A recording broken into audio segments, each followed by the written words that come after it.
빗줄기가 차갑게 유리창을 두드렸다. 한서연은 납골당에 차가운 대리석 바닥에 앉아 남편 김진우의 사진이 담긴 작은 함을 말없이 바라보고 있었다. 벌써 1년이었다. 사진 속 진우는 세상에서 가장 행복한 미소를 지으며 그녀를 보고 있었지만 서연의 세상은 그가 떠난 그날 이후로 멈춰버렸다. 1년 전 오늘 경찰은 빗길 교통사고로 사건을 종결했다. 과속으로 인한 운전 미숙. 그들은 그렇게 말했다. 하지만 서연은 단 한순간도 그들의 말을 믿지 않았다. 진우는 누구보다 신중한 운전자였다. 그는 비가 오는 날이면 속도를 반으로 줄였고 출발 전에는 항상 타이어를 점검하던 사람이었다. 그런 그가 빗길에서 과속을 했다는 것은 어불성설이었다. 서연은 사고 당일 저녁 남편과의 마지막 통화를 떠올렸다. 그의 목소리는 흥분과 긴장으로 가득 차 있었다. 서연아, 나 아주 엄청난 걸 찾아냈어. 이건 우리 회사를, 아니, 이 나라를 뒤집어 놓을 수도 있는 일이야. 전화로는 위험해. 집에 가서 전부 다 얘기해 줄게. 그것이 그의 마지막 목소리였다. 그리고 몇 시간 뒤 그는 싸늘한 시신으로 발견되었다. 그의 장례식은 태양그룹의 주관하에 성대하게 치러졌다. 진우는 태양그룹의 신기술 개발팀에서 가장 유능한 연구원이었다. 회사 사람들은 모두 그녀에게 다가와 진심 어린 위로를 건넸지만 서연은 그들의 눈빛 뒤에 숨겨진 미묘한 불안감과 동요를 읽을 수 있었다. 그들은 무언가를 알고 있었다. 혹은 무언가를 숨기고 있었다. 서연은 자리에서 일어나 진우의 유골함 위를 부드럽게 쓸었다. 나 아직 포기 안 했어. 다 안 했어. 진우 씨, 당신을 이렇게 만든 사람들, 내가 반드시 찾아낼 거야. 그녀의 목소리는 슬픔에 잠겨 있었지만 그 안에는 강철 같은 의지가 서려 있었다. 집으로 돌아온 서연을 맞이하는 것은 정막과 남편의 흔적들이었다. 현관에는 아직도 그가 신던 구두가 놓여 있었고 소패는 그가 덮던 담요가 그대로였다. 그녀는 이 집을 떠날 수가 없었다. 이곳은 진우와의 추억이 담긴 유일한 공간이자 이제는 진실을 향한 전쟁을 치르는 그녀의 요새였다. 한때 서연은 금융계에서 가장 촉망받는 전략 분석가였다. 날카로운 통찰력과 대담한 판단력으로 월스트리트에서도 스카우트 제의를 받았을 정도였다. 하지만 남편이 죽은 후 그녀는 모든 것을 그만두었다. 태양그룹과 연결된 그 어떤 기업과도 엮이고 싶지 않았다. 그녀는 이제 프리랜서 컨설턴트로 소소한 일을 하며 겨우 생계를 유지하고 남은 모든 시간을 남편의 죽음을 파헤치는데 쏟아붓고 있었다. 그녀는 노트북을 열었다. 화면에는 가족 여름휴가 계획이라는 이름의 파일이 있었다. 진우가 죽기 불과 몇 시간 전에 그녀에게 보낸 파일이었다. 하지만 그 안에는 휴가 계획 대신 군사 등급으로 암호화된 데이터 컨테이너가 들어있었다. 지난 1년 동안 서연은 자신의 모든 지식을 동원해 이 암호를 풀기 위해 매달렸다. 하지만 진우가 설정해 놓은 보안은 철벽과도 같았다. 그녀는 포기하지 않고 다시 한번 암호 해독 프로그램을 실행했다. 수만 개의 단어, 조합이 스크린 위를 빠르게 지나갔다. 그녀는 눈을 감고 진우와의 추억을 더듬었다. 그가 암호로 설정할 만한 단어, 그들만이 아는 특별한 약속, 장소, 혹은 기념일. 우리가 처음 만났던 날짜 아니야. 너무 단순해. 내가 프로포즈에 대한 대답으로 건넸던 책의 제목, 우리가 함께 키우던 강아지의 이름, 수많은 기억들이 그녀의 머릿속을 스쳐 지나갔다. 그러다 문득 한 가지 기억이 번개처럼 뇌리를 관통했다. 몇 년 전 진우와 함께 그리스 신화에 대한 다큐멘터리를 보던 날이었다. 태양을 향해 날아오르다 날개가 녹아 추락한 이카루스에 대한 이야기였다. 그때 진우가 그녀에게 농담처럼 말했었다. 어쩌면 이카루스는 실패한 게 아닐지도 몰라. 그는 누구도 닿지 못했던 곳까지 날아올랐잖아. 사람들은 그의 추락만 기억하지만 나는 그의 용기를 기억하고 싶어. 나도 내 연구를 통해 세상의 이카루스가 되고 싶어. 서연은 떨리는 손으로 키보드를 두드렸다. 이카루스 엔터 키를 누르는 순간 지겹게 울리던 오류음이 멈췄다. 그리고 화면에 새로운 창이 나타났다. 암호의 첫 번째 단계가 풀린 것이다. 완벽한 해독은 아니었지만 파일의 내용 일부가 모습을 드러냈다. 그곳에는 단 한 단어와 함께 의미를 알 수 없는 숫자들의 조합이 적혀 있었다.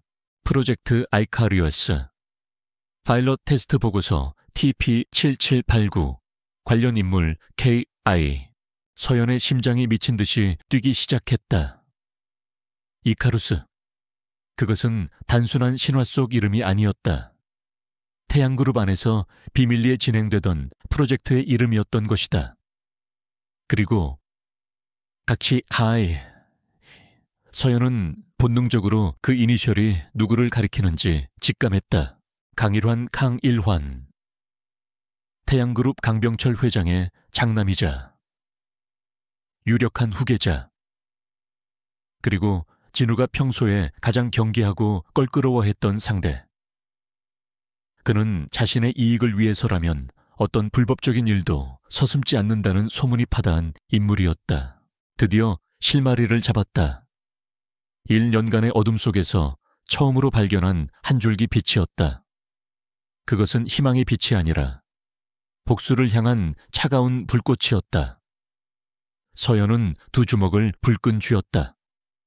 눈에서는 뜨거운 눈물이 흘러내렸지만 그녀의 표정은 그 어느 때보다 차갑고 단단했다. 그녀는 더 이상 슬픔에 잠긴 미망인이 아니었다. 남편이 남긴 마지막 경고를 가슴에 품고 거대한 제국을 향해 홀로 칼을 빼어든 전사였다. 그녀는 창밖의 칠흑 같은 어둠을 노려보았다. 태양그룹이라는 거대한 성벽, 그 성벽을 무너뜨리기 위해서라면 그녀는 자신의 모든 것을 던질 준비가 되어 있었다. 기다려, 진우씨. 이제 곧 당신의 이카루스가 왜 추락해야만 했는지 온 세상에 알려줄 테니.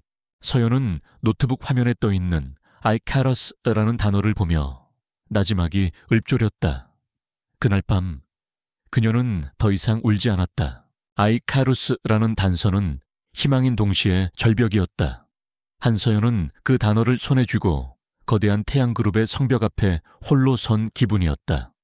그녀는 지난 며칠간 자신의 낡은 인맥을 총동원해 태양그룹 내부의 비밀 프로젝트에 대해 알아보려 애썼다.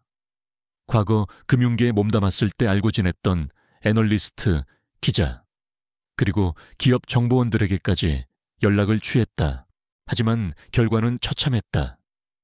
태양그룹이라는 이름이 나오자마자 모두가 약속이나 한 듯 입을 닫았다.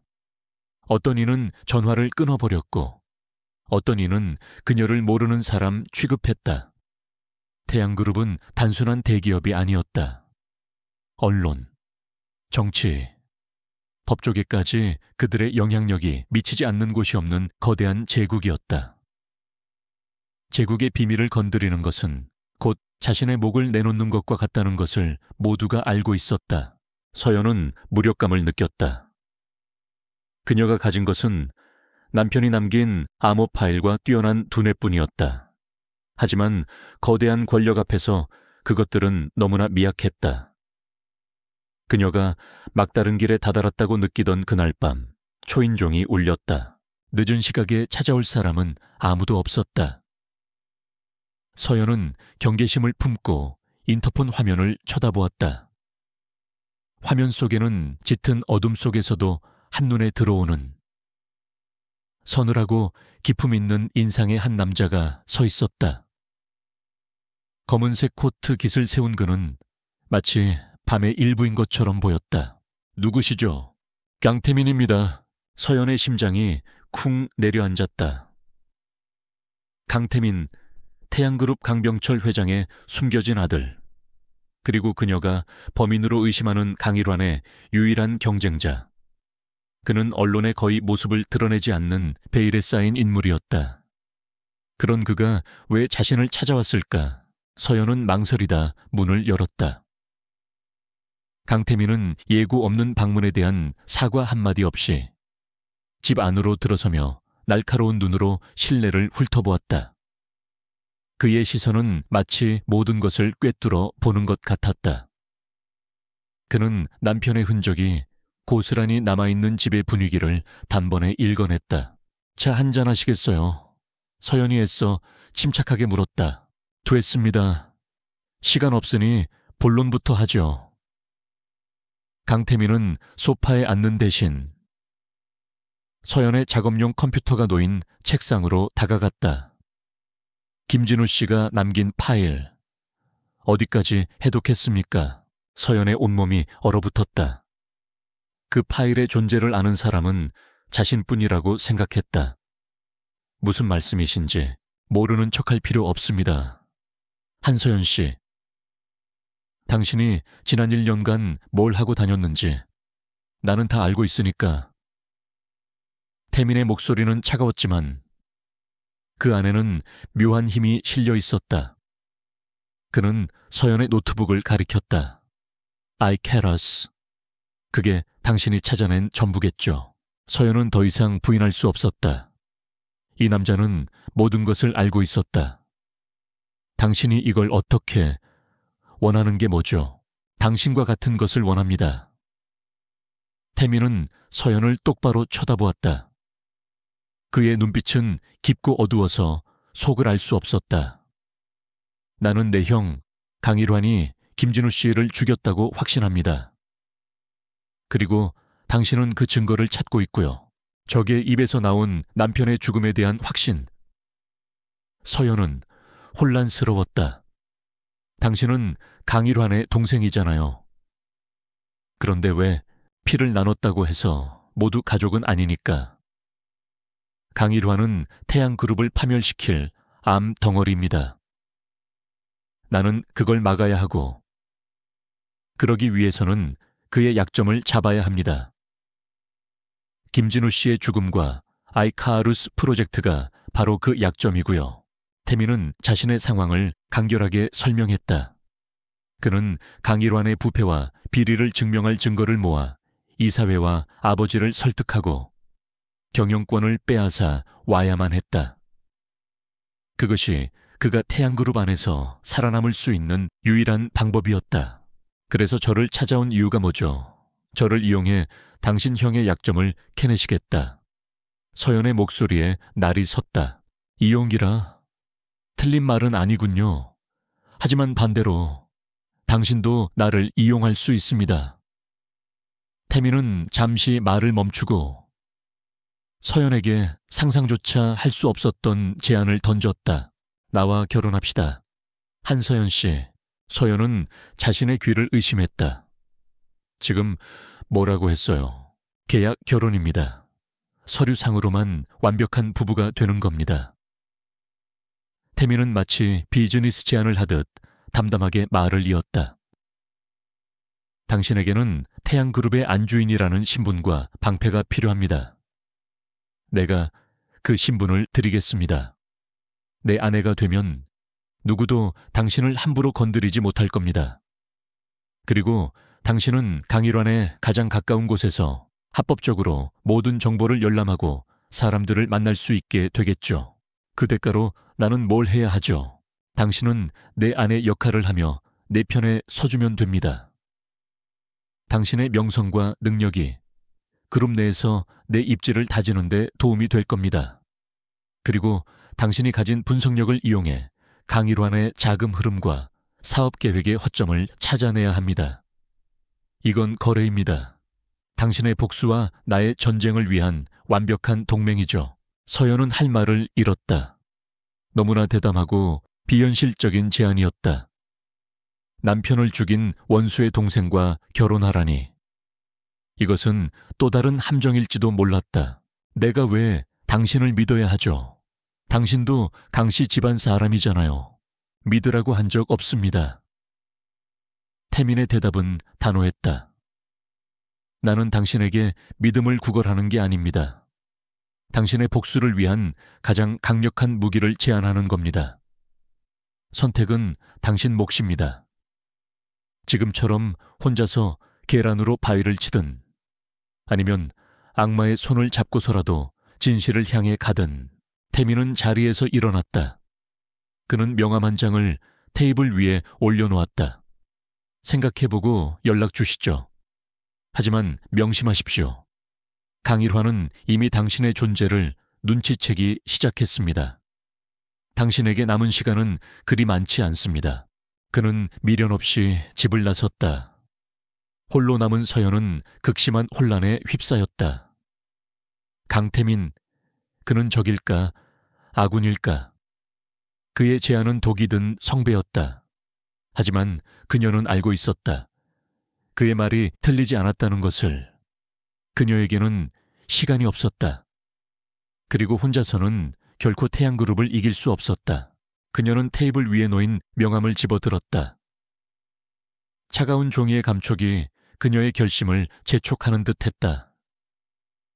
이것은 위험한 도박이었다.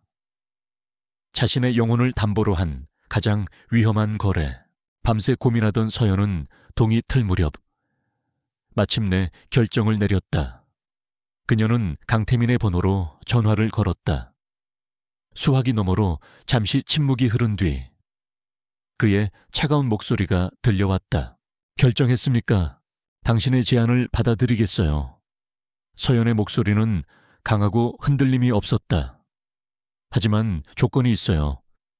강일환이 범인이라는 증거를 찾았을 때 그에 대한 처분은 전적으로 내게 맡겨야 해요. 수화기 너머에서 태민이 희미하게 웃는 소리가 들리는 듯했다. 좋습니다. 당신은 내 생각보다 훨씬 더 마음에 드는 파트너군요. 그렇게 복수를 위한 두 사람의 위험한 동맹이 시작되었다. 서연은 이제 남편을 잃은 슬픈 미망인이 아니었다. 거대한 사자굴에 심장부로 걸어 들어가는 가장 위험한 사냥꾼이었다. 한서연과 강태민의 결혼식은 세상에서 가장 조용하고 신속하게 치러졌다. 화려한 웨딩드레스도 축복의 하객도 없었다. 구청의 작은 사무실에서 두 사람은 변호사들을 대동한 채 혼인신고서에 기계적으로 서명했다. 그것은 사랑의 서약이 아니라 전쟁을 위한 동맹 조약이었다. 서류에 잉크가 마르자마자 한서연은 태양그룹 강씨 일가의 일원이 되었다. 그녀의 새로운 집은 서울의 심장부, 성벽처럼 높은 담장으로 둘러싸인 거대한 한옥 저택이었다.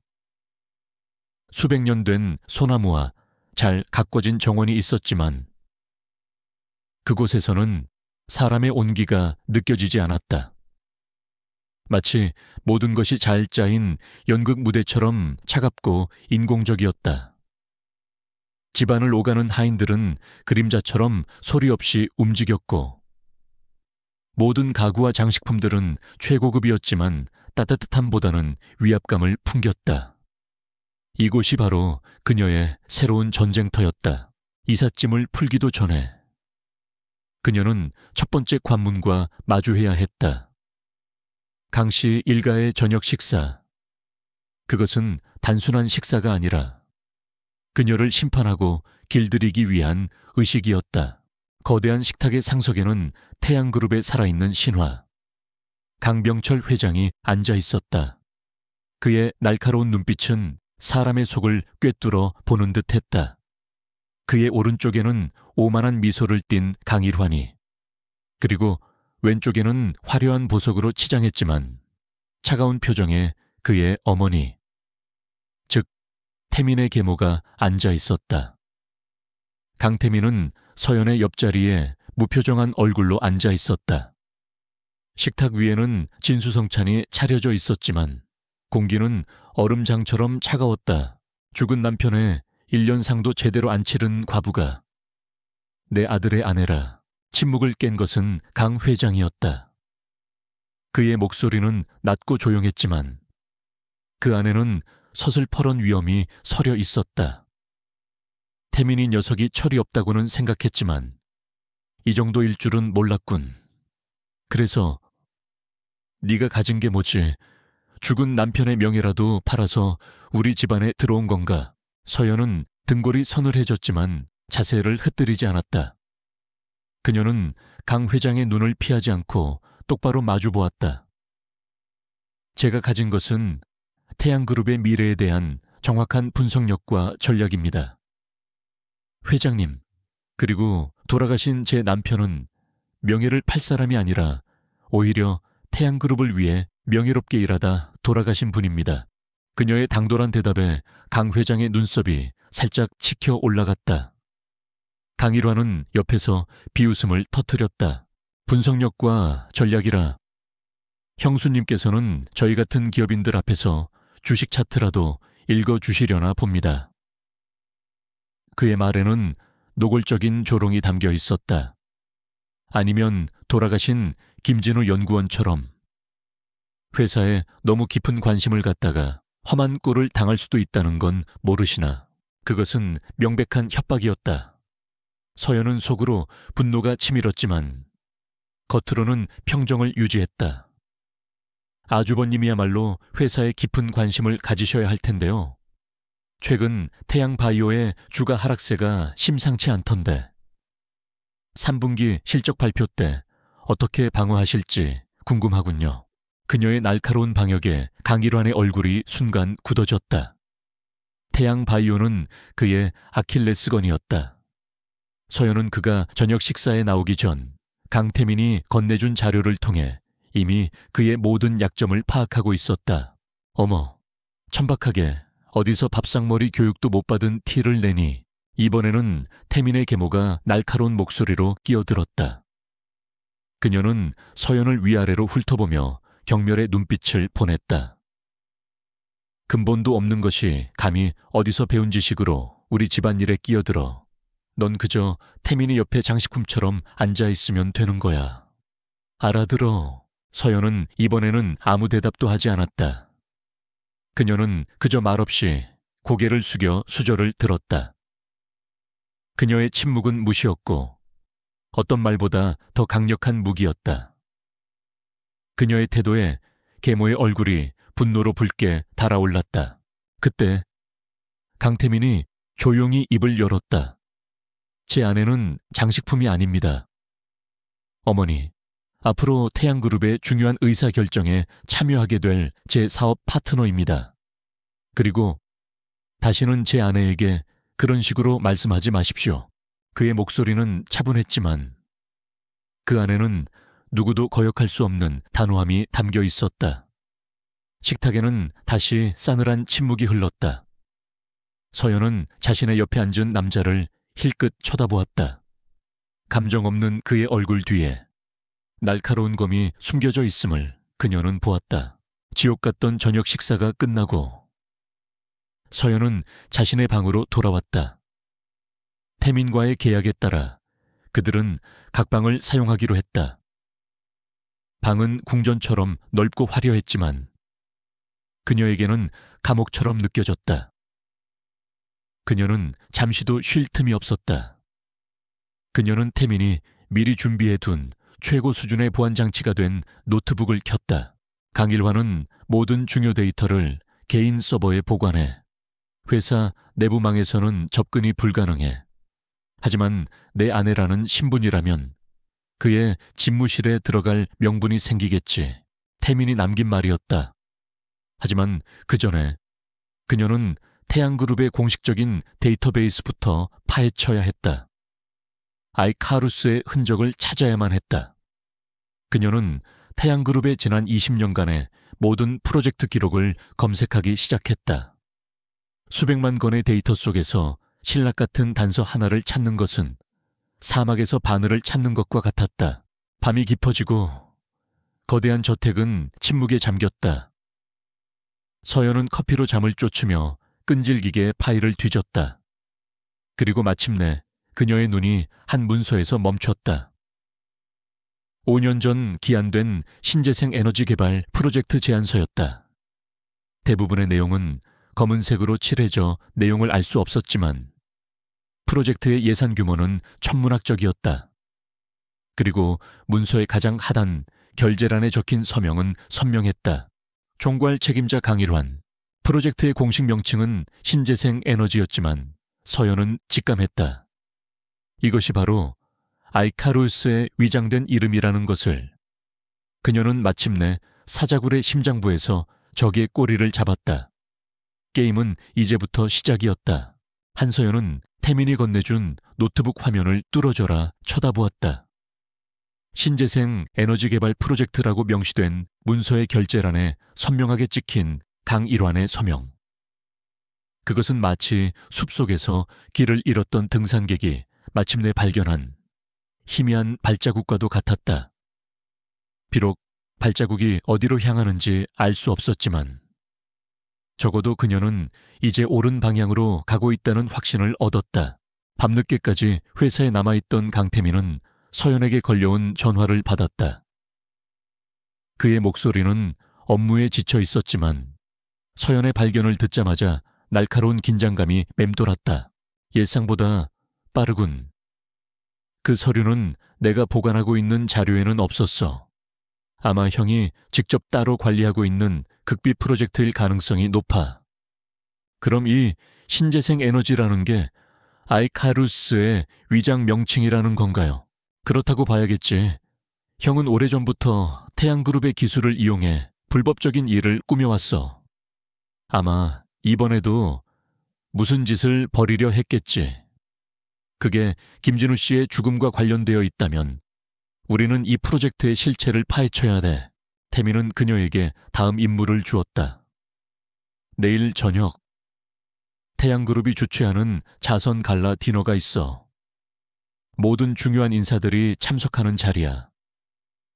당신의 신분을 이용해 사람들에게 접근해. 신재생 에너지와 아이카루스에 대해 아는 사람이 있는지, 혹은 어떤 정보를 흘릴 수 있는지 조심스럽게 탐색해. 알겠어요. 서연의 목소리는 단호했다. 이제 그녀의 싸움은 단순한 서류 작업이 아니었다. 직접 사람들 속으로 들어가 맹수의 영역에서 냄새를 맡고 단서를 찾아야 하는 위험천만한 일이었다. 다음 날 저녁, 서울에서 가장 유명한 호텔의 그랜드 볼룸. 화려한 샹들리에 조명 아래 수많은 정재계 인사들이 고급스러운 드레스와 슈트 차림으로 모여들었다. 서연은 태민이 직접 고른 심플하지만 우아한 드레스를 입고 그의 팔짱을 꼈다. 그들은 완벽한 한 쌍처럼 보였다. 한서연이라는 이름은 아직 낯설었지만 강태민의 새로운 아내라는 사실만으로도 사람들의 관심은 그들에게 집중되었다. 하지만 서연의 관심은 오직 한 곳에 있었다. 아이카라스. 그녀는 태민을 따라다니며 태양그룹의 핵심 임원들과 태민에게 우호적인 몇몇 사람들을 만났다. 태민은 그녀를 비즈니스 파트너처럼 소개했고 서연은 자신의 뛰어난 분석력과 통찰력으로 사람들의 신뢰를 얻었다. 최근 태양그룹의 R&D 예산이 신재생 에너지 분야에 집중 투자되고 있던데 혹시 회장님께서 직접 추진하시는 프로젝트가 있나요? 5년 전부터 시작된 프로젝트가 있다고 들었습니다. 당시에는 회장님께서 별로 내켜 하시지 않았는데 최근 들어서 다시 조용히 추진되고 있다고 하더군요. 서연은 질문과 대화의 흐름을 능숙하게 조종하며 정보를 캐냈다. 그녀의 예리한 질문에 몇몇 임원들은 긴장하는 기색을 보였다. 그녀는 그들의 작은 표정 변화 하나도 놓치지 않았다. 그녀의 이런 모습은 한 사람의 눈에 포착되었다. 바로 강일환이었다. 그는 멀리서 서연이 임원들에게 묻고 다니는 질문들을 전해 들으며 미간을 찌푸렸다. 그는 서연을 단순한 과부에서 위험한 존재로 재평가하기 시작했다. 그 여자가 뭘 알아낸 거지? 강일환은 서연이 자신의 아킬레스건인 아이카러스 프로젝트에 대해 묻고 다닌다는 사실에 극도의 불안감을 느꼈다. 그는 태민이 그녀를 이용하고 있다고 확신했지만 서연의 능력과 담대함은 예상 밖이었다. 그의 오만함은 여전했지만 그 오만함에 미세한 균열이 생기고 있었다. 강일환은 급히 수행원 중 한 명을 불러 그녀를 감시하라고 지시했다. 그의 직속 부하인 오 부장은 그림자처럼 서연의 뒤를 쫓았다. 오 부장은 겉으로는 경호원처럼 행동했지만 그의 눈은 서연의 모든 움직임, 모든 대화 상대, 그리고 모든 질문을 포착하고 있었다. 다음 날 아침 강일환의 집무실, 오 부장은 서연에 대한 보고서를 제출했다. 거기에는 서연이 과거에 접촉했던 금융계 인물들의 명단과 그녀가 노트북에 보관하고 있는 암호 파일에 대한 정보가 담겨 있었다. 아무래도 그 여자가 김진우의 죽음을 의심하고 있는 것 같습니다. 이사님, 오 부장이 보고했다. 그녀가 갖고 있는 암호 파일이 아마 그 사건과 관련이 있을 겁니다. 강일환의 입가에 잔인한 미소가 번졌다. 그래, 역시 냄새를 맡았군. 하지만 그녀는 감히 건드려서는 안 될 것을 건드렸어. 그는 서연이 자신의 목을 조르려 할 것이라고 생각했지만 오히려 그녀가 자신의 손으로 자신을 파멸시킬 함정으로 걸어 들어온 꼴이었다. 강일환은 서연의 노트북을 손에 넣고 싶어 했지만 강태민이 그녀를 완벽하게 보호하고 있었다. 그는 직접적인 방법 대신 더 교묘하고 비열한 방법으로 서연을 무너뜨리기로 결심했다. 그 여자에게서 그 파일이 나오지 않게 해. 강일환이 오 부장에게 말했다. 대신 그 여자가 그토록 갈망하는 진실을 조금 맛보게 해줘야겠어. 그는 김진우의 죽음에 대한 가짜 단서를 흘려 서연을 혼란에 빠뜨릴 계획을 세웠다. 동시에 그녀를 태양그룹의 기밀을 훔치려는 스파이로 만들어 모든 사람들에게 그녀의 존재를 위험하게 보이도록 만들려 했다. 그리고 태민과의 관계마저도 깨트려 그녀를 완벽히 고립시킬 심산이었다. 오 부장은 강일환의 지시를 충실히 따랐다. 그는 서연의 동선을 감시하고 그녀의 노트북을 해킹할 준비를 시작했다. 서연은 자신이 이미 강일환의 레이더망에 포착되었다는 사실을 꿈에도 알지 못했다. 그녀는 그저 진실을 향한 길을 한 발짝 더 내딛었다고 믿고 있었다. 하지만 그녀의 앞에는 이미 강일환이 파놓은 더 깊고 어두운 함정이 기다리고 있었다. 강일환의 방역은 예상보다 훨씬 교묘하고 신속하게 시작되었다. 그의 하수인인 오 부장은 한서연이 자선갈래서 접촉했던 은퇴한 연구원에게 접근했다. 그는 연구원의 가족을 협박하여 서연에게 거짓 정보를 흘리도록 만들었다. 며칠 후 서연은 의문의 발신자로부터 한 통의 이메일을 받았다. 자신을 이카루스 프로젝트에 참여했던 전직 연구원이라고 밝힌 그는 김진우의 죽음에 대한 양심의 가책을 느끼고 있으며 프로젝트와 관련된 원본 파일을 넘겨주고 싶다고 했다. 그는 만날 장소와 시간을 정해주며 절대 다른 사람을 데려오지 말라고 경고했다. 모든 것이 너무나 완벽하게 맞아떨어지는 너무나 매력적인 제안이었다. 서연은 직감적으로 이것이 함정일 수 있다고 생각했다. 그녀는 즉시 강태민에게 이 사실을 알렸다. 태민 역시 그녀의 생각에 동의했다. 내 형이 즐겨 쓰는 수법이야. 먹잇감을 구석으로 유인한 다음 완벽하게 숨통을 끊어버리는 방식이지. 그럼 가지 말아야 할까요? 아니, 가야 해. 태민의 눈빛이 차갑게 빛났다. 이건 위기인 동시에 기회야. 형이 우리를 얕보고 있다는 증거니까 그들이 파놓은 함정을 역으로 이용하는 거야. 두 사람은 밤늦게까지 머리를 맞대고 치밀한 계획을 세웠다. 태민은 자신의 사설 경호팀을 약속 장소 주변에 비밀리에 배치하기로 했다.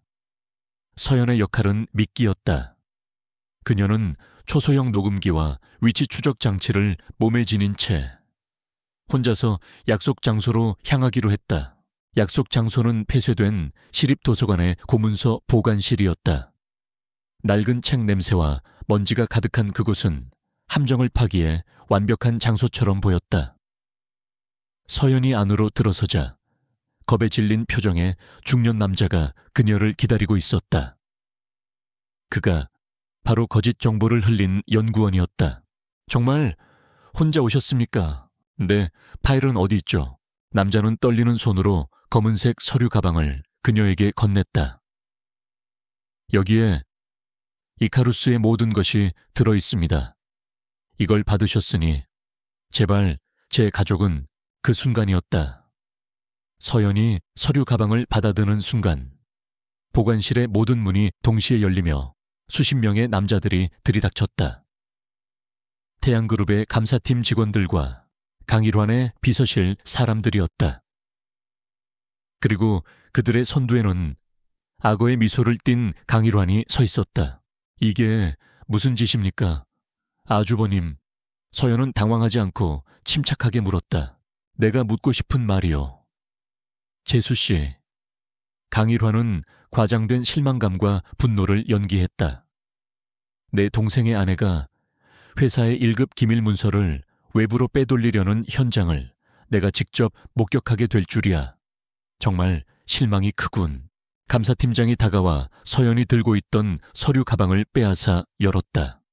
하지만 그 안에는 이카루스 관련 파일이 아닌 태양그룹의 해외 비자금 내역과 로비 장부가 들어있었다. 강일환이 일부러 심어놓은 서연을 산업 스파이로 몰아가기 위한 완벽한 증거물이었다. 할 말이 있어. 당신이 우리 회사 기밀을 훔치려 한 스파이라는 증거가 여기 있는데. 강일환이 승리를 확신하며 소리쳤다. 상황은 서연에게 절대적으로 불리해 보였다. 하지만 그녀는 조금도 동요하지 않았다. 오히려 그녀의 입계는 희미한 미소마저 감돌았다. 제가 스파이라, 글쎄요. 아주버님이야말로 너무 성급하게 결론을 내리시는 것 같군요. 바로 그때 보관실의 정문이 다시 열리며 강태민이 자신의 경호팀과 함께 모습을 드러냈다. 그의 등장은 강일환의 계획이 없던 변수였다. 강일환의 얼굴이 순간 굳어졌다. 형님, 제 아내에게 무슨 볼일이라도 있으십니까? 태민의 목소리는 얼음장처럼 차가웠다. 내 아내가 지금 무슨 짓을 했든지 안 보여. 회사 기밀을 훔치다 현장에서 잡혔어. 기밀을 훔쳤다. 정말 우연이군요. 형님, 제 아내가 제보자를 만나는 이 시간, 이 장소에 형님과 감사팀이 정확히 맞춰서 나타난 걸 보면 말입니다. 태민은 비웃으며 말했다. 그리고 서연이 자신의 진짜 무기를 꺼내 들었다. 그녀는 품속에서 초소형 녹음기를 꺼내 재생했다. 녹음기에서는 조금 전 그녀와 연구원이 나누었던 대화가 선명하게 흘러나왔다. 연구원이 이카루스 파일을 넘겨주겠다며 그녀를 유인하는 목소리, 그리고 자신의 가족을 걱정하는 목소리까지. 저는 아주버님이 중단시킨 비운의 프로젝트, 이카루스에 대한 진실을 찾고 있었을 뿐입니다. 제 남편의 죽음과 관련된 단서를 찾기 위해서요. 그리고 이 모든 조사는 제 남편인 강태민 씨의 허락하에 진행된 정당한 활동이었습니다. 상황은 순식간에 역전되었다. 서연은 스파이가 아니라 오히려 강일환이 파놓은 함정에 빠진 피해자가 되었다. 강일환의 완벽했던 연극은 산산조각났고 그는 덫에 걸린 짐승처럼 분노와 당혹감에 휩싸였다. 그날 밤 저택으로 돌아온 서연과 태민은 서재에 마주 앉았다. 팽팽했던 긴장이 풀리자 그제야 아찔했던 순간들이 되살아났다. 고마워요. 당신이 아니었다면. 서연이 먼저 입을 열었다. 계약 조건에 포함된 일이었을 뿐이야. 당신은 내 중요한 파트너니까. 태민은 여전히 무뚝뚝하게 말했지만 그의 눈빛에는 이전에는 볼 수 없었던 미묘한 감정이 서려 있었다. 그것은 그녀의 안전에 대한 안도감, 그리고 그녀의 용기와 지혜에 대한 존중이었다. 두 사람 사이의 차가운 벽에 처음으로 작은 균열이 생기는 순간이었다. 그들은 더 이상 단순한 계약 관계가 아니었다. 생사를 넘나드는 위험 속에서 서로의 등을 맡길 수 있는 진정한 의미의 동지가 되어가고 있었다. 강일화는 자신의 집무실에서 분노를 사귀지 못하고 있었다. 그의 계획은 실패했고 오히려 서연과 태민의 관계만 더욱 단단하게 만들어준 꼴이 되었다. 그는 두 사람을 모두 얕보았다. 그는 이제 더 교묘한 방법이 아니라 더 직접적이고 확실한 방법으로 그들을 제거해야겠다고 결심했다. 그의 눈빛은 살기로 번뜩였다. 한편 서연은 녹음된 파일을 다시 들어보고 있었다. 그런데 연구원의 목소리 뒤로 아주 희미하게 들리는 배경음이 그녀의 귀를 사로잡았다. 그것은 기계가 돌아가는 소리와 함께 특정 주파수의 신호음이었다. 금융분석가였던 그녀는 그 소리를 기억하고 있었다. 그것은 구형 위성통신 장비에서 발생하는 특유의 소음이었다. 이카루스는 단순한 신재생 에너지 프로젝트가 아니었다. 어쩌면 군사통신 혹은 그 이상의 무언가와 관련이 있을지도 몰랐다. 실패한 함정은 역설적으로 그녀에게 다음 단계로 나아갈 가장 결정적인 단서를 남겨주었다. 서연이 발견한 희미한 소음은 거대한 음모의 문을 여는 열쇠가 되었다. 강태민은 자신의 정보팀을 동원해 그 소리의 정체를 분석했다. 결과는 놀라웠다. 서연의 추측대로. 그것은 군사용으로만 사용되는 구형 위성 통신 장비의 주파수와 일치했다. 태양그룹이 비밀리에 군사 기술을 개발하고 있었던 것이다. 이카루스는 신재생 에너지 프로젝트가 아니었다. 형이 대체 무슨 짓을 꾸미고 있는 건지. 태민은 심각한 표정으로 중얼거렸다. 두 사람은 이제 새로운 방향으로 조사를 집중해야 했다. 이카루스 프로젝트의 진짜 실체를 아는 내부자를 찾아야만 했다. 강일환이 모든 공식 기록을 삭제했기 때문에. 그들의 유일한 희망은 프로젝트에서 쫓겨났거나 스스로 물러난 사람을 찾는 것이었다. 태민의 팀은 밤낮으로 과거 인사 기록을 뒤졌다. 그리고 마침내 하나의 이름을 발견했다. 최인호 박사. 5년 전 이카루스 프로젝트의 총책임자였으나 갑작스럽게 모든 직위에서 해제되고 불명예 퇴직한 비운의 천재공학자. 그는 김진우의 대학 시절 스승이자 가장 가까운 멘토였다. 이분이라면 무언가 알고 계실 거야. 서연은 최인호 박사의 프로필을 보며 확신했다. 최인호 박사는 현재 강원도의 외딴 시골 마을에서 외부와의 연락을 모두 끊은 채 살고 있었다. 서연과 태민은 직접 그를 찾아가기로 결심했다. 차가 복잡한 서울을 벗어나 한적한 시골길로 접어들자 잠시나마 숨통이 트이는 것 같았다. 그들은 잠시 차를 세우고 고요한 풍경을 바라보았다. 무섭지 않아? 태민이 불쑥 물었다. 진실에 다가갈수록 더 위험해질 텐데. 무서워요. 서연은 솔직하게 대답했다. 하지만 내 남편이 왜 죽어야만 했는지 알 수만 있다면 그 어떤 위험도 감수할 수 있어요. 그녀의 단호한 눈빛을 보며 태민은 처음으로 그녀에게서 연민과 존경을 동시에 느꼈다. 이 계약 결혼은 어느새 단순한 비즈니스를 넘어선 무언가가 되어가고 있었다. 최인호 박사의 집은 낡고 허름했지만 정원은 아름답게 가꾸어져 있었다. 하지만 집주인은 그들의 방문을 전혀 반가워하지 않았다. 최 박사는 문을 열어주자마자 태민의 얼굴을 알아보고는 경계심을 드러냈다. 태양그룹 사람은 볼일 없어. 돌아가시오. 그는 문을 닫으려 했다. 그때 서연이 다급하게 그의 앞을 막아섰다. 박사님, 저는 김진우 연구원의 아내 한서연입니다. 김진우의 이름에 최 박사의 움직임이 멈칫했다. 그의 눈빛이 심하게 흔들렸다.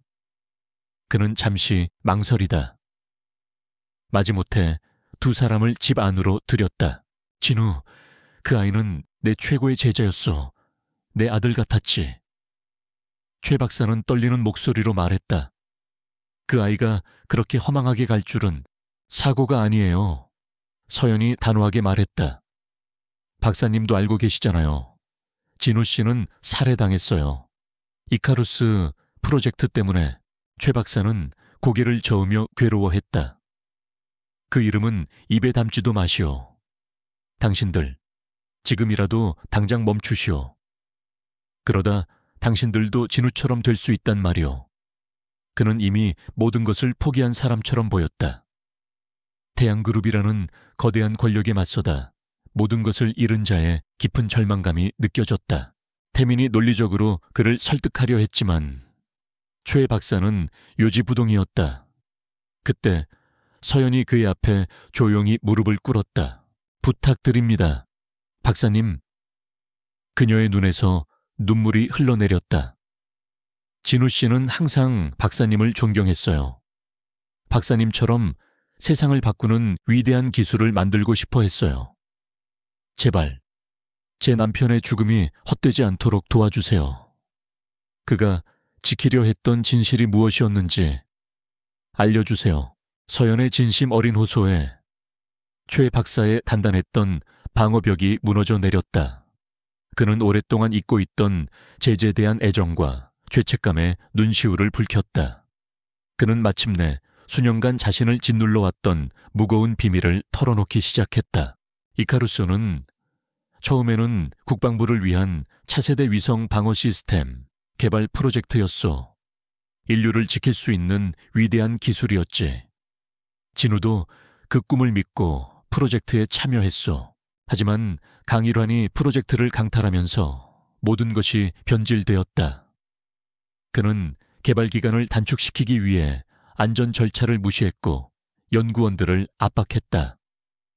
그리고 비밀리에 방어 시스템의 핵심 기술을 빼돌려 대량 살상이 가능한 공격용 무기 강력한 EMP 폭탄과 정밀 타격 시스템으로 개조하여 해외의 무기 밀매상에게 팔아넘기려는 계획을 세웠다. 가장 끔찍한 건 그 기술에 치명적인 결함이 있다는 것이오. 최 박사의 목소리가 분노로 떨렸다. 특정한 조건에서 외부의 해킹으로 시스템 전체를 탈취당할 수 있는 백도어가 존재하오. 만약 그 기술이 테러리스트의 손에 들어간다면 상상할 수도 없는 대재앙이 벌어질 거요. 김진우가 바로 그 치명적인 결함과 강일환의 밀매 계획을 알아차렸던 것이다. 그는 모든 것을 폭로하려 했고 그 직전에 제거당했다. 최인호 박사 역시 그 결함에 대해 문제를 제기하다가 강일환에게 밉보여 쫓겨나고 가족의 목숨을 담보로 침묵을 강요당했던 것이다. 이야기를 마친 초해 박사는 방 안으로 들어가 작은 금고에서 외장 하드 드라이브 하나를 꺼내왔다. 나는 비겁하게 도망쳤지만 모든 것을 없애지는 않았어. 여기 강일환이 조작하기 전에 이카루스 원본 데이터가 모두 들어있어. 기술의 치명적인 결함을 증명하는 빼도 박도 못할 증거지. 서연과 태민은 떨리는 손으로 그 하드 드라이브를 받아들었다. 이것은 그들이 찾던 스모킹 건이었다. 이제 그들은 강일환의 모든 죄악을 증명할 수 있게 되었다. 최 박사의 집을 나서는 두 사람의 마음은 무거웠다. 이것은 단순한 기업, 비리나 살인 사건이 아니었다. 수많은 사람들의 목숨을 위협하는 끔찍한 범죄였다. 반드시 막아야만 했다. 서울로 돌아오는 길. 태민은 백미러를 통해 뒤따라오는 검은색 세단을 발견했다. 강일환이 그들의 움직임을 눈치챈 것이다. 이제 시간 싸움이었다. 진실을 세상에 폭로하려는 자와 그것을 막으려는 자의 숨막히는 경주가 시작되었다. 백미러에 비친 검은색 세단은 끈질긴 유령처럼 그들의 뒤를 쫓았다.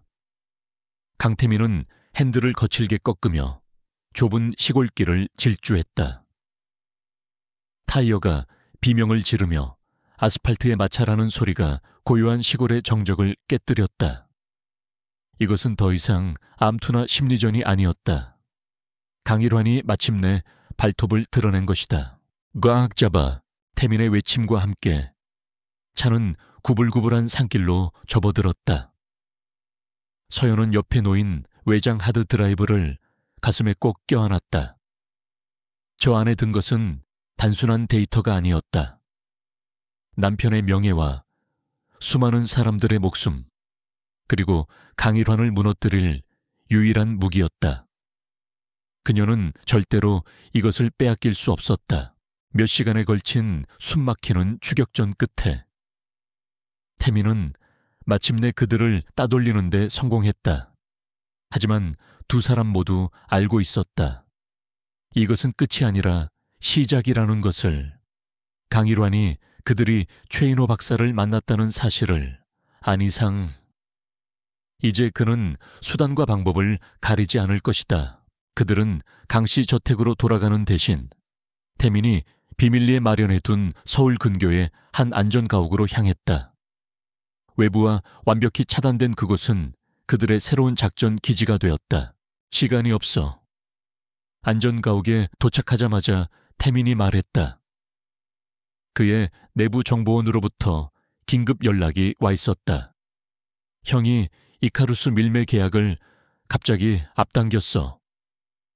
72시간 뒤 공해상의 한 개인 요트에서 거래가 이루어질 거야. 72시간. 그것이 그들에게 주어진 전부였다. 서연은 즉시 최인호 박사에게 받은 하드 드라이브를 자신의 노트북에 연결했다. 하지만 그녀의 앞에는 또 다른 거대한 벽이 가로막고 있었다. 최 박사가 설정해둔 다중 암호 체계였다. 그는 데이터의 보안을 위해 군사급 이상의 복잡한 암호화를 걸어두었던 것이다. 서연에게는 이제 잠자는 것조차 사치였다. 그녀는 노트북 앞에 앉아 쉴 새 없이 키보드를 두드렸다. 화면 위로 수백만 개의 코드와 알고리즘이 폭포수처럼 쏟아져 내렸다. 시간은 속절없이 흘러갔다. 태민은 그녀의 곁을 지키며 외부의 동태를 살폈다. 그는 자신의 모든 인맥을 동원해 강일환의 움직임을 감시하고 그들이 이곳에 숨어 있다는 사실이 발각되지 않도록 방어막을 쳤다. 강일환의 압박은 점점 더 거세졌다. 그는 언론에 서연이 산업 스파이 혐의로 경찰의 내사를 받고 있다는 거짓 정보를 흘렸다. 서연에게 공식적인 수배령을 내려 그녀를 사회적으로 완전히 고립시키려는 속셈이었다. 동시에 그는 태민의 자금줄을 막기 위해 이사회를 압박하고 심지어 최인호 박사의 시골집 주변에 의문의 남자들을 보내 심리적인 압박을 가하기도 했다. 서연은 극도의 피로와 스트레스 속에서도 집중력을 잃지 않았다. 그녀의 머릿속에는 오직 하나의 생각뿐이었다. 반드시 해내야 해. 진우 씨를 위해서. 이틀 밤을 꼬박 사운 후 마침내 마지막 암호의 윤곽이 드러나기 시작했다. 그것은 단순한 코드가 아니라 최인호 박사와 김진우가 함께 풀었던 오래된 수학 공식의 변형이었다. 서연은 과거 남편의 연구 노트를 뒤지며 기억의 조각들을 맞춰 나갔다. 그리고 마침내 마지막 키를 입력하는 순간 화면의 모든 암호가 풀리며 이카루스의 판도라 상자가 열렸다. 화면에는 조작되지 않은 원본 데이터가 가득했다. 시스템의 치명적인 결함을 보여주는 시뮬레이션 결과, 강일환이 무기 밀매상과 주고받은 이메일, 그리고 비자금 계좌 내역까지 모든 것이 완벽한 증거의 형태로 존재했다. 해냈어. 서연이 떨리는 목소리로 말했다. 그녀의 눈에서는 뜨거운 눈물이 흘러내렸다. 수고했어. 태민은 그녀의 어깨를 가만히 감싸 쥐었다. 그의 목소리에는 깊은 신뢰와 안도감이 묻어 있었다. 이제 증거는 확보했다. 하지만 남은 시간은 단 하루. 그들은 이 증거를 세상에 공개할 방법을 찾아야 했다. 경찰이나 검찰은 믿을 수 없었다. 이미 강일환의 손이 닿아 있을 가능성이 높았다. 그들에게는 누구도 막을 수 없는 가장 확실한 무대가 필요했다. 방법이 있어. 태민이 결심한 듯 말했다. 형이 내일 오전에 긴급 이사회를 소집했어. 이카루스 프로젝트의 마지막 자금 승인을 받기 위해서지. 아마 우리가 숨어 지내느라 아무것도 못할 거라고 생각하고 있을 거야. 그럼 이사회에서 모든 걸 폭로하자고요. 그래. 태양그룹의 심장부에서 모든 이사들과 주주들이 보는 앞에서. 그곳이라면 형도 절대 빠져나갈 수 없어. 그것은 지극히 위험하지만 가장 확실한 계획이었다. 사자의 턱 밑으로 직접 걸어 들어가는 것이나 다름없었다. 이사회가 열리는 날 아침, 서연과 태민은 전투를 앞둔 군인처럼 모든 준비를 마쳤다. 서연은 짙은 화장으로 피곤한 기색을 감추고 단정한 정장을 입었다. 그녀의 손에는 이카루스의 진실이 담긴 USB 하나가 들려 있었다. 태민은 평소와 다름없이 냉정해 보였지만 그의 눈빛은 그 어느 때보다 날카롭게 빛나고 있었다. 두 사람은 말없이 서로를 바라보았다. 그 눈빛 속에는 수많은 감정이 오갔다. 위험에 대한 두려움, 서로에 대한 신뢰, 그리고 정의를 향한 마지막 결의. 이제 주사위는 던져졌다. 그들은 지난일 연간의 길고 외로운 싸움을 끝내기 위해 태양그룹이라는 거대한 성의 가장 높은 곳으로 향했다. 태양그룹 본사 빌딩의 로비는 얼음장 같은 긴장감으로 가득했다. 갑작스럽게 소집된 긴급 이사회 소식에 수많은 기자들이 건물의 입구를 둘러싸고 있었다. 한서연과 강태민이 모습을 드러내자 수십 개의 카메라 플래시가 동시에 터졌다. 두 사람은 쏟아지는 질문과 카메라 세례에도 아랑곳하지 않고 굳은 표정으로 건물 안으로 들어섰다. 그들의 발걸음은 비장했고 눈빛은 결연했다. 마치 전쟁터로 향하는 장수들처럼 최고층에 위치한 이사회 회의실.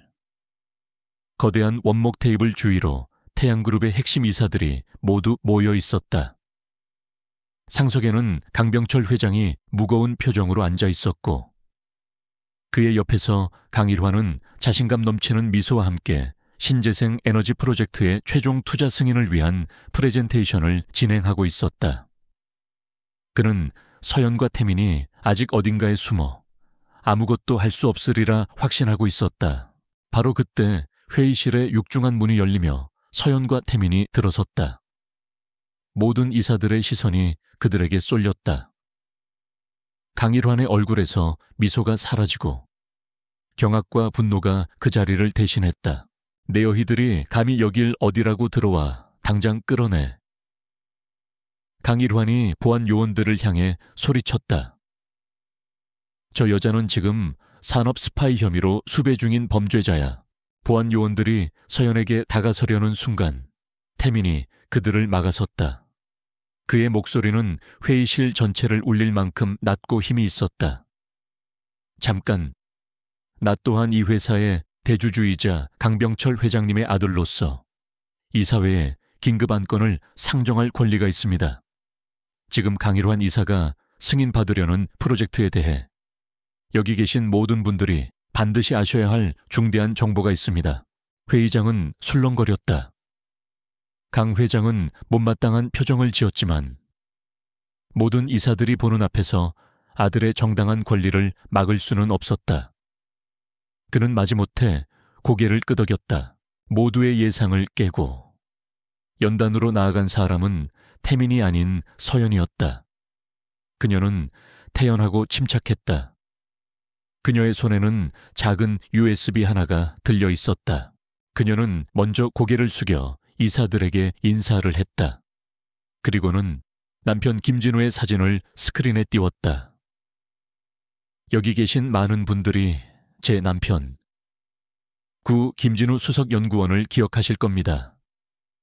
그는 누구보다 태양그룹을 사랑했고 자신의 모든 것을 바쳐 일했습니다. 하지만 그는 단순한 사고로 죽은 것이 아닙니다. 그녀의 말에 회의장은 다시 한번 술렁였다. 서연은 USB를 노트북에 꽂았다. 스크린의 화면이 바뀌며 붉고 강렬한 글씨가 나타났다. 프로젝트 이카루스. 이사들은 처음 보는 프로젝트 이름에 당황했다. 서연은 최인호 박사에게 받은 데이터를 공개하기 시작했다. 이카루스 시스템의 치명적인 결함을 보여주는 시뮬레이션 영상, 해킹에 취약하다는 분석 보고서, 그리고 만약의 사태 발생 시 예상되는 끔찍한 결과까지. 그녀는 어려운 기술적인 내용을 누구나 이해하기 쉽게 논리적으로 설명했다. 강일환 이사님이 추진하는 프로젝트의 실체는 신재생 에너지가 아닙니다. 그것은 언제 터질지 모르는 시한폭탄과도 같은 불량 무기입니다. 거짓말, 저 여자가 조작한 자료야. 강일환이 자리에서 벌떡 일어나 소리쳤다. 하지만 서연은 멈추지 않았다. 그녀는 다음 화면으로 강일환이 해외 무기 밀매상과 주고받은 이메일 내역을 띄웠다. 계약 조건, 금액, 그리고 거래 날짜까지 모든 것이 적나라하게 드러났다. 회의장은 이제 걷잡을 수 없는 혼란에 빠졌다. 이사들은 경악했고 강 회장의 얼굴은 잿빛으로 변해 있었다. 그리고 마침내 서연은 마지막 증거를 꺼내 들었다. 그녀는 오디오 파일을 재생했다. 그것은 태민의 정보팀이 목숨을 걸고 입수한 강일환과 오 부장 사이의 비밀 통화 녹음이었다. 이카루스에 대해 너무 많이 알아버렸어. 김진우, 그 자식, 영원히 입을 다물게 만들어. 강일환 자신의 목소리였다. 더 이상 변명할 수 없는 명백한 살인 교사였다. 서연은 녹음 파일을 끄고 떨리는 목소리로, 하지만 회의실의 모든 사람에게 들릴 만큼 힘주어 말했다. 그녀는 강일환을 똑바로 노려보았다. 당신은 회사의 법을 어긴 것뿐만이 아니야. 강일환, 당신은 내 남편을 죽였어. 그 순간 강일환의 남은 이성이 완전히 끊어졌다. 그는 괴성을 지르며 서연에게 달려들었다. 닥쳐, 이 죽일 년. 하지만 그는 서연에게 닿기도 전에 태민과 보안 요원들에게 제압당했다.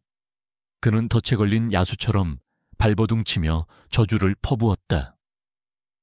강병철 회장은 자신의 아들이 벌인 끔찍한 범죄와 눈앞에서 무너져 내리는 자신의 제국을 보며 망연자실한 표정으로 주저앉았다. 바로 그때 회의실의 문이 다시 한번 거칠게 열렸다. 이번에는 회사 보안팀이 아니었다. 검찰 수사관들이었다. 태민이 이사회 시작 직전 모든 증거를 검찰에 넘겼던 것이다. 강일환 씨, 살인교사 및 불법 무기 거래 등의 혐의로 긴급 체포합니다. 수사관들이 발버둥치는 강일환에게 수갑을 채웠다. 지난 1년간 서연을 짓눌렀던 모든 악몽의 근원이 마침내 법의 심판대 앞에 서게 되는 순간이었다. 서연은 그 모습을 꼿꼿이 서서 지켜보았다. 그녀의 뺨 위로 뜨거운 눈물이 흘러내렸지만 그것은 더 이상 슬픔의 눈물이 아니었다. 길고 길었던 싸움의 끝에서 마침내 쟁취해낸 정의의 눈물이었다. 그녀는 이겼다. 강일환의 체포는 태양그룹이라는 거대한 제국에 떨어진 핵폭탄이었다. 다음 날 아침, 대한민국의 모든 신문과 방송은 태양그룹의 추악한 스캔들로 뒤덮였다. 재벌 3세 살인교사 및 불법 무기 밀매 혐의로 구속. 태양그룹, 국민을 기만한 두 얼굴. 태양그룹의 주가는 개장과 동시에 폭락하기 시작했고 수십 년간 쌓아 올린 신뢰와 명성은 하루아침에 잿더미로 변했다. 강병철 회장은 자신의 집무실에 집거한 채 밖으로 나오지 않았다. 한때 대한민국 경제를 호령하던 그의 어깨는 한없이 작아져 있었다. 평생을 바쳐 이룩한 모든 것이 그가 가장 믿고 의지했던 아들의 손에 의해 무너져 내리는 모습을 그는 무력하게 지켜봐야만 했다. 그는 아들의 죄악을 몰랐던 것이 아니었다. 어렴풋이 알고 있었지만 제국의 영광을 위해 애써 외면하고 눈감아왔다. 그 오만과 방임의 대가는 너무나도 참혹했다. 오후가 되자 태양그룹의 주요 주주들과 사회이사들이 그의 집무실을 찾았다. 그들의 얼굴에는 더 이상 예전과 같은 존경심은 없었다. 차가운 분노와 배신감만이 가득했다. 회장님, 이제는 물러나셔야 합니다. 한 늙은 이사가 어렵게 입을 열었다. 이 사태에 대한 모든 책임을 지고 스스로 자리에서 내려오십시오. 그렇지 않으면 저희는 주주총회를 통해 회장님을 강제로 끌어내릴 수밖에 없습니다. 그것은 정중한 권고가 아닌 차가운 최후 통첩이었다. 강병철은 반박할 힘도 의지도 남아있지 않았다. 그는 떨리는 손으로 사임서에 서명했다. 그의 시대는 그렇게 가장 불명예스러운 방식으로 막을 내렸다. 제국의 왕좌가 비워버린 혼란 속에서 모든 이들의 시선은 자연스럽게 한 사람에게로 향했다. 강태민, 그는 비록 서자였지만 이번 사태를 통해 자신의 청렴함과 능력을 증명해 보였다. 그는 썩어버린 제국의 심장부에서 유일하게 살아남은 희망이었다. 이사회는 만장일치로 그를 비상대책위원장이자 회장 직무대행으로 추대했다. 태민은 처음에는 그 자리를 거절했다. 그의 목표는 권력이 아니라 정의를 바로 세우는 것이었기 때문이다. 하지만 그는 수만 명의 태양그룹 직원들과 이번 사태로 인해 피해를 입은 수많은 협력업체들을 외면할 수 없었다. 그는 아버지와 형이 남긴 끔찍한 잔해를 수습하고 태양그룹을 뿌리부터 개혁해야 할 무거운 책임을 받아들이기로 결심했다. 한편 한서연은 세간의 영웅이 되어 있었다. 거대하게 맞서 싸운 용감한 미망인, 남편의 복수를 위해 재벌계 뛰어든 여인. 언론은 그녀의 이야기를 연일 대서특필했고 수많은 인터뷰 요청이 쇄도했다. 하지만 그녀는 모든 스포트라이트를 거부했다. 그녀가 원했던 것은 명성이 아니었다. 오직 죽은 남편의 진실을 밝히는 것, 그것뿐이었다. 그녀는 조용히 태민의 곁에서 그를 도왔다. 그녀의 날카로운 분석력은 위기에 빠진 회사를 안정시키는 데 큰 힘이 되었다.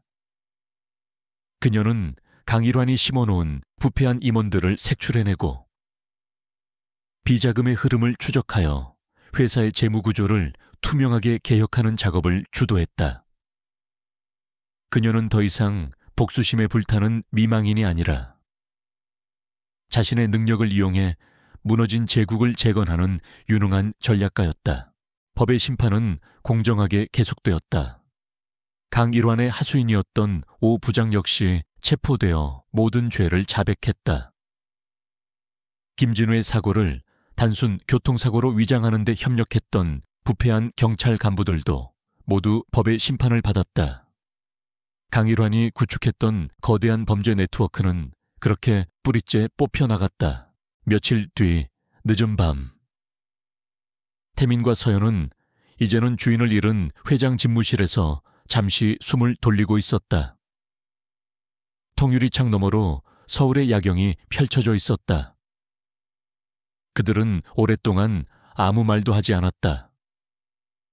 길고 길었던 싸움의 끝에서 찾아온 것은 통쾌함보다는 이루 말할 수 없는 허탈감과 피로감이었다. 이제 다 끝났네요.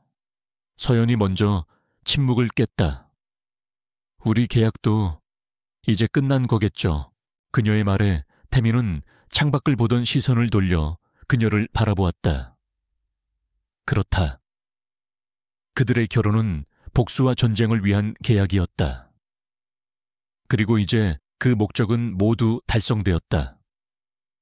더 이상 그들이 부부로 남아있어야 할 이유는 없었다. 다음 날 아침 태양그룹은 강병철 회장의 공식적인 사임과 강태민 신임 회장의 취임을 발표했다. 뉴스는 한 시대의 종말과 새로운 시대의 시작을 알리고 있었다. 부패했던 강씨 왕조는 무너졌고 그 폐허 위에서 새로운 질서가 세워지고 있었다. 서연은 자신의 작은 오피스텔에서 TV 화면을 통해 태민의 취임 기자회견을 지켜보고 있었다. 담담하게, 하지만 힘있는 목소리로 태양그룹의 개혁을 약속하는 그의 모습을 보며 그녀는 마음속의 모든 짐을 내려놓았다. 이제 정말로 모든 것이 끝났다. 하늘에 있는 남편의 영혼도 이제는 편히 쉴 수 있을 터였다. 몇 달의 시간이 흘렀다. 태양그룹을 집어삼킬 듯했던 거대한 폭풍은 점차 잦아들고 있었다. 강태민은 새로운 회장으로서 혼신의 힘을 다해 그룹을 개혁했다. 그는 강일환이 남긴 부패의 고리를 잘라내고 투명한 경영 시스템을 도입했으며 사회적 책임을 다하는 기업으로 거듭나기 위한 노력을 멈추지 않았다. 그 과정에서 한서연의 전략적인 조언은 절대적이었다. 그녀는 그림자 속에서, 때로는 그의 가장 가까운 파트너로서 무너진 제국을 재건하는 데 핵심적인 역할을 했다. 세상의 혼란이 잦아들자 두 사람에게는 미뤄두었던 마지막 과제가 남았다. 그들의 계약 결혼을 끝내는 것. 약속한 날, 서연과 태민은 한강이 내려다 보이는 조용한 레스토랑에서 마주 앉았다. 테이블 위에는 변호사가 미리 준비해둔 이혼 합의서가 놓여 있었다. 지난 몇 달간 생사를 넘나드는 전쟁을 함께 치렀던 동지라고는 믿기지 않을 만큼 두 사람 사이에는 어색한 침묵이 흘렀다. 서연은 창밖을 바라보며 지난 시간을 돌이켜보았다. 남편의 억울한 죽음 앞에 모든 것을 잃었던 그녀, 복수만을 위해 악마와 손을 잡았던 그녀. 하지만 이제 그녀의 마음속을 채우고 있는 것은 더 이상 증오나 슬픔이 아니었다. 모든 것이 끝난 지금 그녀는 알 수 없는 공허함과 함께 눈앞의 남자를 떠나야 한다는 사실에 가슴 한구석이 시려오는 것을 느꼈다. 강태민, 그는 차갑고 계산적이었지만 가장 위험한 순간에 언제나 그녀의 곁을 지켜주었던 유일한 사람이었다. 태민 역시 복잡한 심경이었다. 그는 평생을 서자라는 굴레 속에서 외롭게 싸워왔다.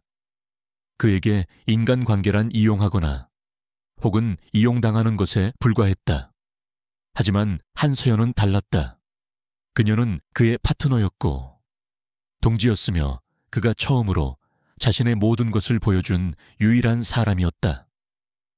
그녀의 지혜와 용기는 그에게 승리를 안겨주었다. 이제 와서 계약대로 그녀를 떠나보내는 것이 마치 승리의 가장 중요한 전리품을 스스로 내던지는 것처럼 느껴졌다. 그동안 수고 많았어요. 먼저 침묵을 깬 것은 서연이었다. 당신 덕분에 남편의 복수를 할 수 있었어요. 감사하게 생각해요. 나 역시 마찬가지야. 태민이 대답했다. 당신이 없었다면 태양그룹은 이미 공중분해되었을지도 몰라. 당신은 최고의 파트너였어. 그들의 대화는 지극히 사무적이었지만 그 안에는 차마 말로 표현하지 못하는 수많은 감정들이 오가고 있었다. 두 사람은 테이블 위에 놓인 이혼 서류로 시선을 돌렸다. 이제 이 서류에 서명만 하면 그들의 위험하고도 특별했던 관계는 모두 끝이 난다. 서연은 펜을 집어들었다. 하지만 어찌된 일인지 손이 떨려와 서명을 할 수가 없었다. 그녀는 깨달았다. 자신이 이별을 원하지 않는다는 것을. 바로 그때 태민이 그녀의 손 위로 자신의 손을 포겠다. 이게 정말 당신이 원하는 거야. 서연 씨. 그의 목소리는 그 어느 때보다 진지하고 또 부드러웠다. 이렇게 모든 걸 끝내는 거. 서연은 고개를 들어 그를 바라보았다. 그의 눈빛이 흔들리고 있었다.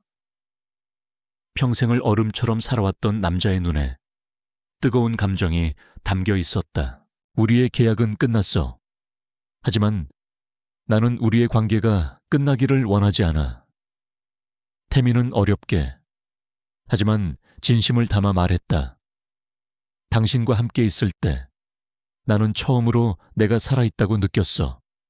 전략도 계산도 없는 진짜 나 자신을 마주할 수 있었지. 이건 계약이 아니야. 내 진심이야. 그의 고백에 서연의 눈에서 눈물이 흘러내렸다. 그녀 역시 같은 마음이었다. 죽은 남편에 대한 그리움은 평생 그녀의 가슴 한편에 남아있을 터였다. 하지만 그녀는 이제 알았다. 자신의 상처받은 마음을 위로하고 다시 한번 행복해지고 싶다는 꿈을 꾸게 해준 사람이 바로 눈앞에 이 남자라는 것을. 나도. 서연은 떨리는 목소리로 대답했다. 나도 당신 곁에 머무르고 싶어요. 두 사람은 더 이상 아무 말도 하지 않았다. 그들은 테이블 위에 있던 이혼 서류를 집어들어 함께 반으로 찢어버렸다. 그것은 그들의 계약이 파기되고 진정한 관계가 시작됨을 알리는 조용한 의식이었다. 1년 후 어느 맑은 가을날 서연은 남편 진우의 납골당을 다시 찾았다. 그녀의 손에는 국화꽃 한 다발이 들려 있었다. 그녀는 더 이상 울지 않았다. 그녀는 사진 속 남편을 보며 평온하게 미소 지었다. 나 이제 정말 괜찮아. 진우 씨, 당신의 억울함은 모두 풀렸고 나 새로운 행복을 찾았어. 하늘에서 당신도 나를 응원해 줄 거지. 그녀는 오랫동안 그곳에 머물며 남편과 마지막 인사를 나누었다. 그리고 납골당을 나서는 그녀의 발걸음은 더없이 가벼웠다. 납골당 앞에는 강태민이 그녀를 기다리고 있었다. 그는 말없이 다가와 그녀의 손을 따뜻하게 잡아주었다. 두 사람은 더 이상 복수를 위한 동지가 아니었다. 서로의 상처를 보듬고 함께 미래를 만들어갈 연인이었다. 이제 어디로 갈까? 태민이 물었다. 서연은 환하게 웃으며 대답했다. 어디든 당신과 함께라면. 두 사람은 손을 꼭 잡고 눈부신 가을 햇살 속으로 함께 걸어갔다. 그들의 사랑은 뜨거운 낭만으로 시작되진 않았지만 시련의 불길 속에서 함께 싸우며 다져진 세상 그 어떤 사랑보다 단단하고 진실했다. 부패했던 제국은 무너졌지만 그 폐허 위에서 두 사람은 진정한 사랑과 희망이라는 새로운 제국을 함께 건설해 나갈 것이었다.